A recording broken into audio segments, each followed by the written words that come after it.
Continuamos a las 8:30 de la noche en Bogotá, Quito y Lima. Seguimos informándoles sobre el acontecer global y los hechos más destacados de la jornada. A continuación, lo que es noticia hoy.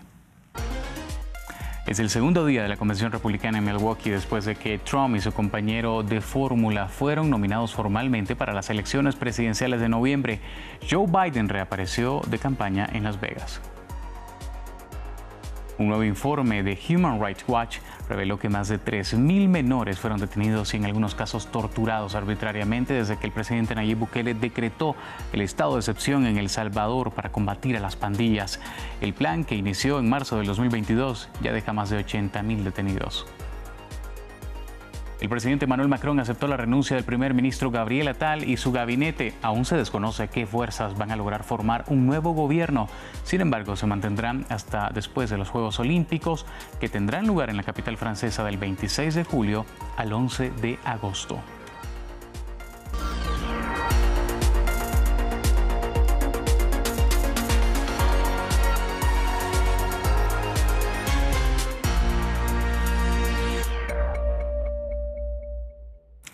Recuerde usar el hashtag DirectoAmericaF24 para comentar esta y otras noticias durante esta transmisión. Vamos a iniciar en Estados Unidos.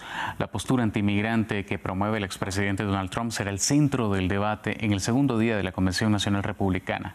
Se espera que Nikki Haley y Ron DeSantis, que se enfrentaron en sus intentos de convertirse en el candidato presidencial republicano, hablen ahora sobre la unidad del partido en la Convención de Milwaukee. El encuentro de 4 días arrancó el día lunes con Donald Trump anunciando a J.D. Vance como su compañero de fórmula en las elecciones de noviembre. Por su parte, el presidente de Estados Unidos, Joe Biden, dio su primer discurso de campaña desde el atentado contra el candidato republicano Donald Trump.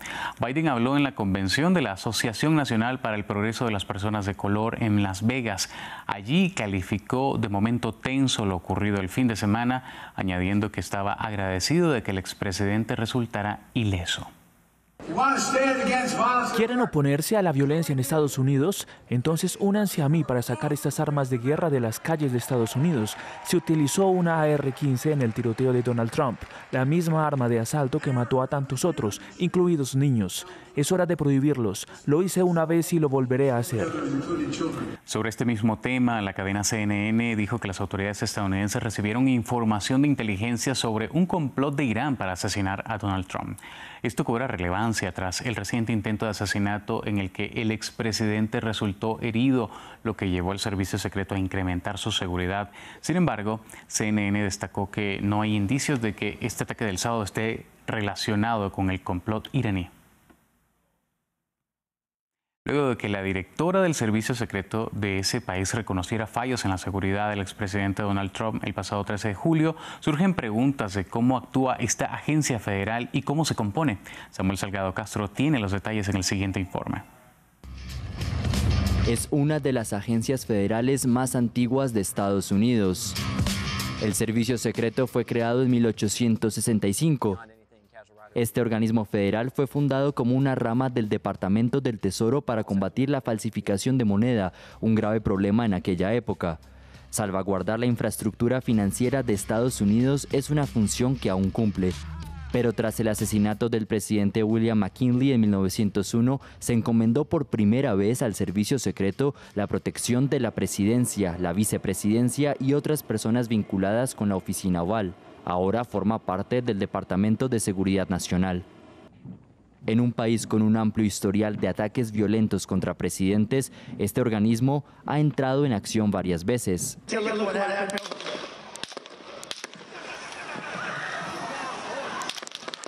El más reciente cuando sus francotiradores abatieron al atacante de Donald Trump en Pensilvania.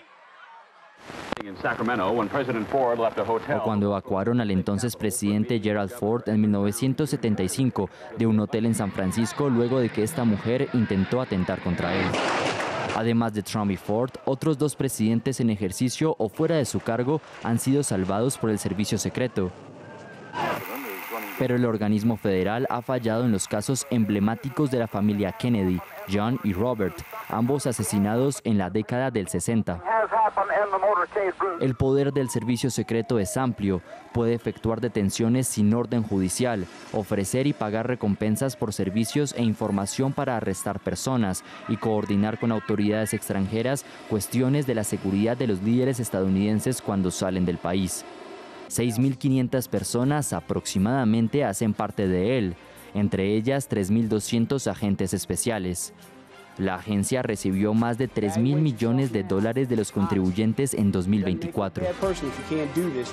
En 2022, 4 agentes, incluido uno que protegía a la primera dama Jill Biden, fueron engañados por 2 hombres que se hicieron pasar por agentes federales y se ganaron su confianza a través de regalos recibidos durante un par de meses. Otros incidentes vergonzosos recientes incluyen un escándalo de prostitución en Colombia en 2012 o una violación de la valla de la Casa Blanca en 2014. Y a solo 3 días de este atentado contra su vida, vemos en imágenes en vivo y directo al expresidente de Estados Unidos, Donald Trump, asiste a la convención republicana allí en Milwaukee, comparte con los republicanos que estarán reunidos ahí por 4 días. Comenzaron el lunes.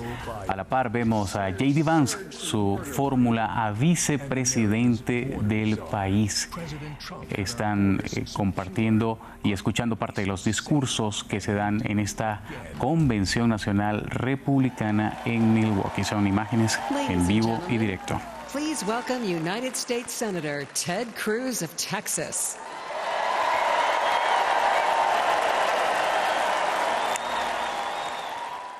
En otras noticias, vamos a Centroamérica. Un informe de Human Rights Watch denuncia que más de 3.000 menores de edad fueron detenidos y en algunos casos torturados arbitrariamente desde que el presidente Nayib Bukele decretó el estado de excepción en El Salvador para combatir a las pandillas en ese país. El plan, que comenzó en marzo del 2022, deja más de 80.000 detenciones hasta la fecha. Veamos más en el informe de Martín Gripo.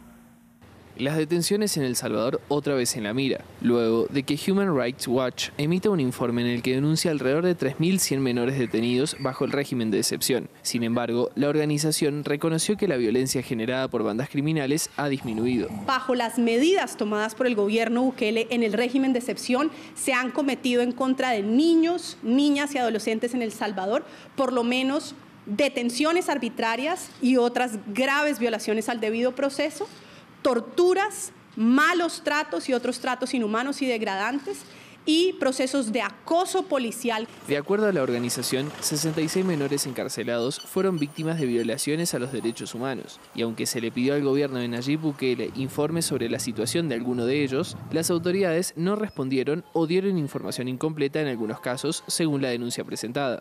Muchos de ellos han sido detenidos en condiciones deplorables, que incluyen hacinamiento, falta de alimentación y atención médica adecuadas, además de que se les ha negado el contacto con abogados y familiares. También han sido detenidos algunos de ellos con adultos, lo cual viola el derecho internacional y la ley salvadoreña, y han sufrido golpizas o agresiones sexuales. El régimen de excepción en El Salvador fue impuesto por decreto en marzo de 2022. Desde entonces, 81.100 personas supuestamente vinculadas a bandas criminales fueron detenidas. Y aunque organizaciones humanitarias han denunciado unos 6.000 casos de violaciones a los derechos humanos en estos procesos, la medida le ha dado una gran popularidad al gobierno de Nayib Bukele.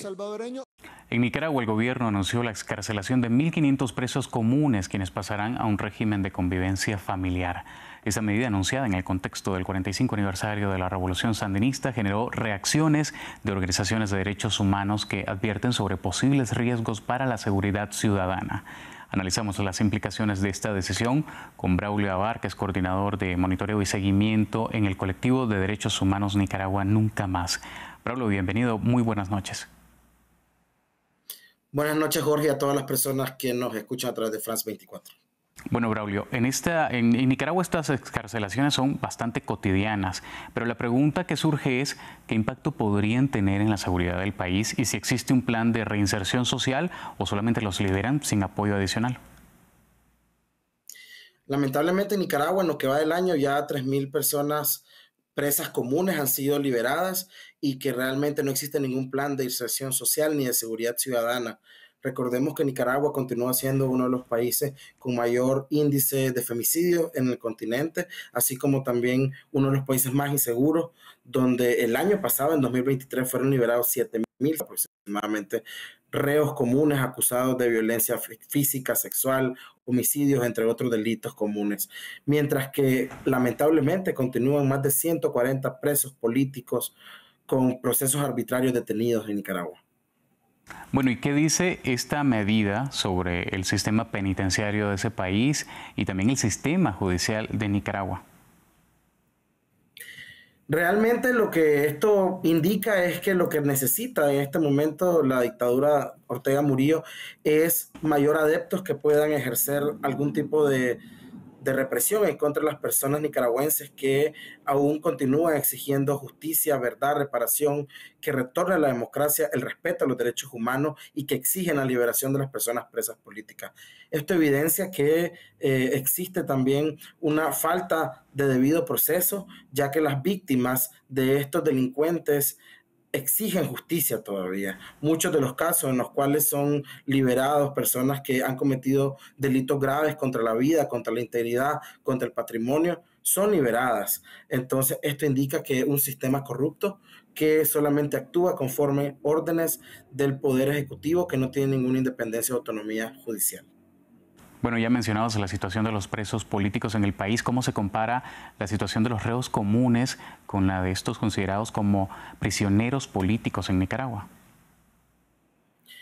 Desde el colectivo Nicaragua Nunca Más hemos documentado más de 170 testimonios de personas presas políticas y sus familiares, donde han descrito al menos 40 métodos de tortura en contra de estas personas presas políticas, incluyendo la violencia física, la violencia sexual, así como también el hacinamiento y en muchos casos torturas que laceran de manera permanente los derechos y también la integridad personal de cada una de las personas presas políticas. Lamentablemente, incluso hasta sus familiares han denunciado abusos en sus contras y la situación actual es grave. Hay muchas de estas personas presas políticas que cuentan con medidas provisionales otorgadas por la Corte Interamericana de Derechos Humanos. Y esta Corte, como órgano internacional, ha manifestado que Nicaragua está en desacato. Ha exigido la liberación inmediata de las personas presas políticas y no lo ha hecho. Braulio, muchas gracias por tu tiempo y por tu análisis. Te esperamos en una próxima ocasión aquí en France 24. Muchas gracias. Cambiando de tema, este martes el presidente de Francia, Emmanuel Macron, aceptó la dimisión de su gobierno, que seguirá desempeñando sus labores de manera interina hasta la formación de uno nuevo. La decisión se tomó 2 días antes de la reunión inaugural de la nueva Asamblea Nacional. Alba Santana tiene los detalles. Es un paso al frente para la formación de un nuevo gobierno en Francia, después de las elecciones legislativas. Este martes, los ministros de Macron finalmente presentaron su dimisión y la presidencia de la República la aceptó. El señor Gabriel Attal ha presentado la dimisión del gobierno al presidente de la República, quien la ha aceptado hoy. Él y los miembros del gobierno continuarán gestionando los asuntos cotidianos hasta que se nomine un nuevo gobierno. En París se vio salir del Palacio del Elíseo el primer ministro Gabriel Attal, junto al resto de ministros. Quizás el más simbólico, Gérald Darmanin, ministro de Interior, que se sacó la corbata al salir del edificio. No obstante, a pesar del gesto de Darmanin, este gobierno aún no ha llegado a su fin. Deberá seguir desempeñando sus labores en funciones hasta que se designe uno nuevo. Actualmente todos los ojos están puestos en la coalición de izquierda Nuevo Frente Popular, que fue la que logró más escaños en estos comicios. Pero sumida en disputas internas, sus partidos aún no han logrado ponerse de acuerdo en su candidato a primer ministro. Una situación que deja al gobierno francés en el aire, después de que el presidente Emmanuel Macron asegurara que solo nombrará a un nuevo primer ministro si alguna coalición logra una mayoría sólida en la Asamblea Nacional. Y de esta forma llegamos al final de Directo América, edición nocturna. Mientras tanto, quiero invitarlos para que vean nuestro siguiente programa. Será Corresponsales con nuestro compañero Pedro Ruiz. Hasta la próxima.